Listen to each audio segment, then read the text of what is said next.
வெண்பருத்தி நூலெடுத்து வாய் வெடிச்ச பூவெடுத்து நான் அணிஞ்சிட தொடுத்து வச்ச நடினமான மாலை இது.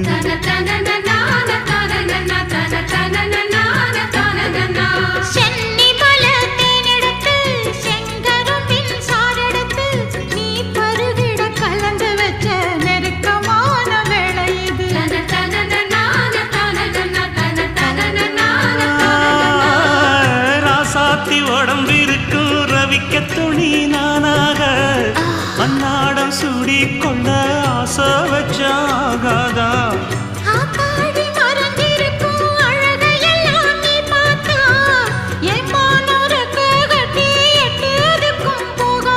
அடிச்சி சக்கரையே எட்டி நீயும் நிக்கிறியே நான் ஏங்கி ஏங்கி பார்க்கிற போறாங்க